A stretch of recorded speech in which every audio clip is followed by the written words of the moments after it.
Hey friends, what's up? It's me, Destiny, and today's video is going to be all about setting powder, what it is, why you need it, and some of the best ones in my opinion for different skin tones and for different areas of your face and different ways to apply them with different brushes, tools, sponges, pads, and all that good stuff.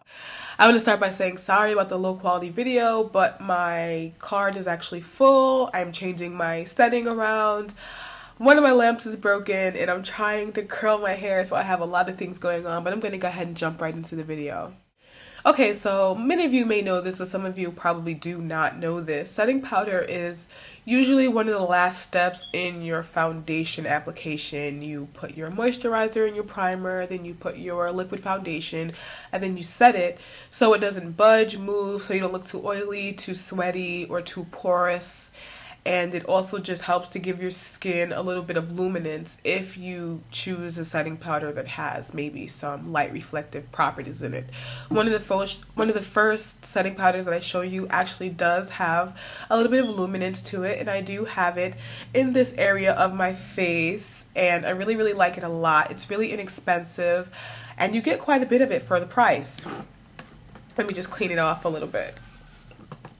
Okay, so this is it right here. It's the Cover FX, and it's setting effects in light. And I actually purchased this from Sephora, and yes, it's white, like most translucent setting powders are. However, it will leave your skin with a little bit of a dewiness. You see that? It's very pretty, and you can see it on my face. The reason I like this, again, is because it's $8. It's a really good brand. It's really light. It's finely milled, and it disappears very well into your skin. A lot of people have problems with translucent setting powders because they say it leaves their skin white. If you have very dry skin, this may be the reason. If you're using a powdered foundation, this may be the reason. Or if you've allowed your foundation to completely set, then the powder will sit on top of your skin. Setting powder usually adheres to moisture and it disappears, leaving your skin smooth and dry so it won't, smudge and budge and make you look sweaty and oily and all that unattractive stuff. So I'm going to show you now. I'm going to get some on my brush, and I'm using a black powdered brush. This is actually the Makeup Forever brush, and I like this brush because it has the black hair on top. You can see how much product you're using. And I'm just going to brush that all over my face. Well,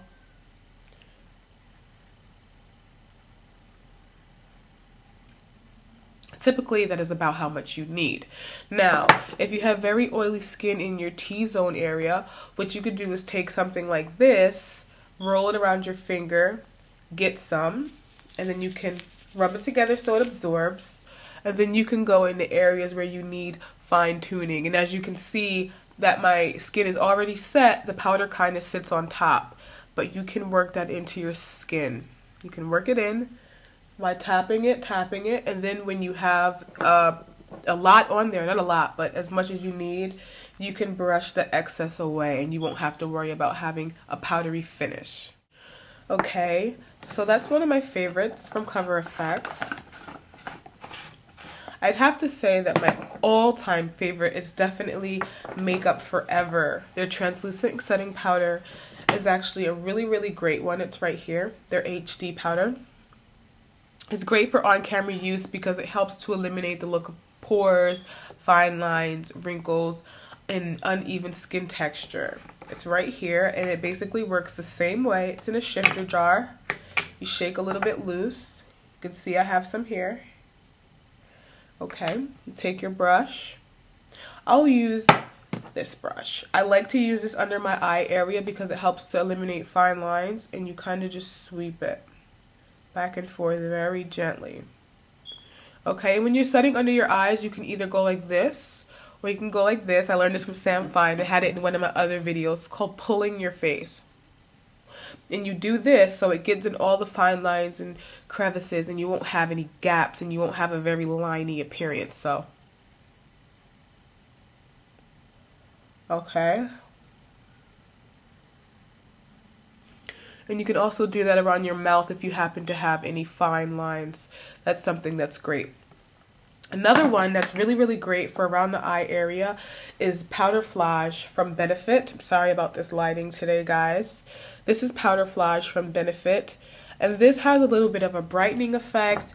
It also helps to deal with fine lines and wrinkles, and it's very, very finely milled. It's very light, and it has a slight pinkiness to it. So if you're very, very dark skinned, very deep, if you have like almost blue undertones, this may not work for you. It is translucent, but it does give off a slight, very, very slight pinkiness. Very slight. So most people can use this. And again, that's Benefit's PowderFlage, okay? And I really, really like this one a lot for under the eye area. Gives you a very, very smooth appearance. Something that if you have very fine lines around your eyes, underneath your eyes, which most people do unless you're like 10, and even some 10-year-olds do, then that's something that's great for you. Another great one for all over your face. Also, it's very inexpensive, and it actually is one of my all-time favorites, is the NYC Smooth Skin Loose Face Powder. Now, this is about $3 in any random drugstore, and just like all the other powders, it's white, and it goes on translucent. See here on my finger, it's very, very smooth and soft, and you rub it in and it disappears. Now this is not the best time for me to be showing you something like that because I have my lighting here and it kind of bleaches out a little bit, but here I'm gonna have some on my brush, and I have a little bit of shininess up here, so you can go in and dust it. And you can just feather it all over your face, and you'll be able to tell that I don't have any white powdery look on my skin at all. So you can see that, and that's very, very good. Again, this is the NYC Smooth Finish Powder. This is about $3. If you're a makeup artist, it's one of the best products you can get for your kit because it looks good on everybody's skin tone. It's really inexpensive, and you get a lot of it. I've had this for quite some time, and that is in 741A translucent. Okay, and then a setting powder that you can have for your bag.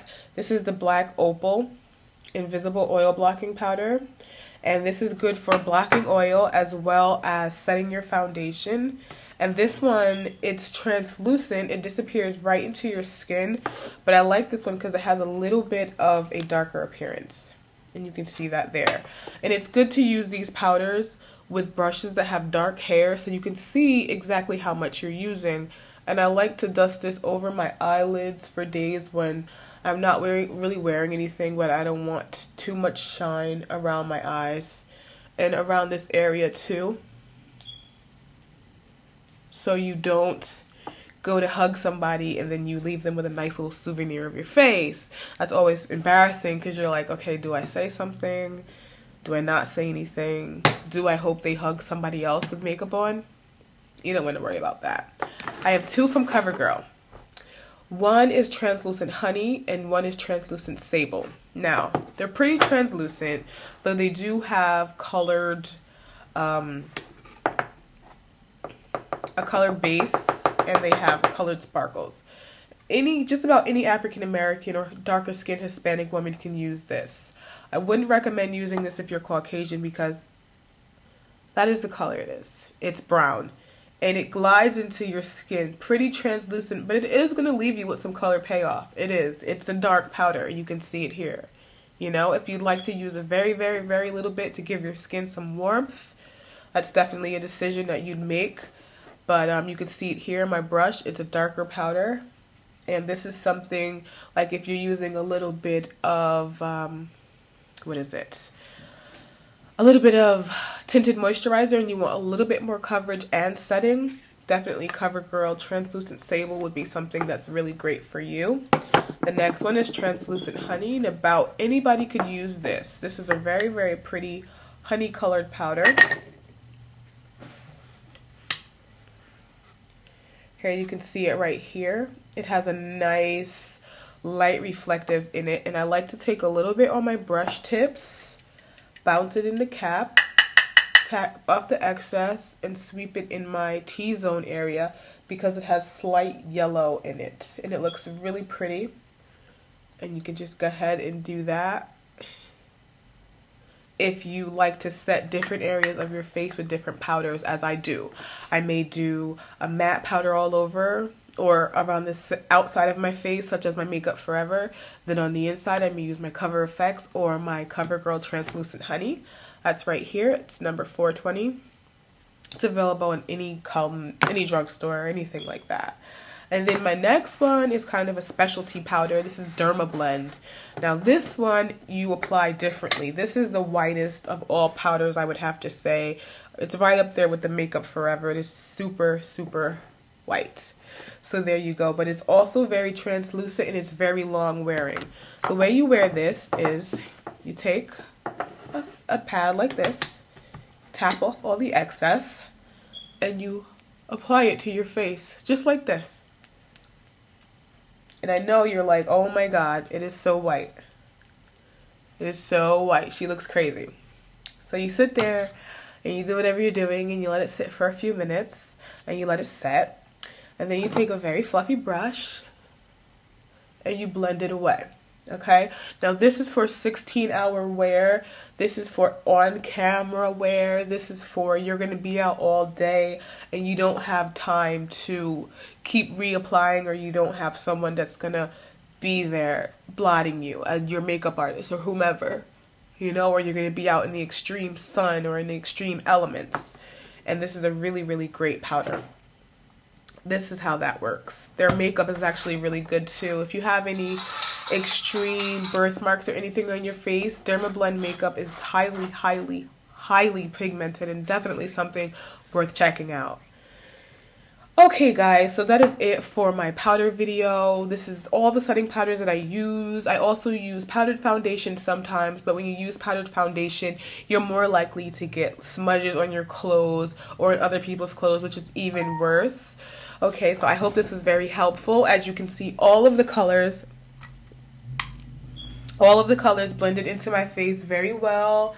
I don't have any white powder. I don't have any cast or anything like that. Do not be afraid of setting powder. Setting powder is your friend. In fact, I do not recommend you don't use setting powder unless you have very, very dry skin. Okay, and always remember to use the proper tools, fluffy brushes with darker hair so you can see how much powder you're using, or a sponge, okay? And in your eye area, you can definitely use a fluffy eyeshadow brush. You can use something like this. It's a little bit more dense, but I do have a fluffier one. Something like this would be perfect for your PowderFlage. That would be perfect for under your eye area. It's very soft and it will blend out very easily. Okay guys, so that was it for my video. Please excuse my appearance. I will be back to normal as soon as possible. As always guys, thank you so much for commenting, rating, and subscribing. I'll be in touch and hopefully you'll do the same. Bye. One more tip. If you happen to apply your foundation and you feel as though it's set, it's dry to touch, or it looks dry, you can take a little bit of water, setting powder, or just water in a spray bottle. Spray your face and then apply your powder.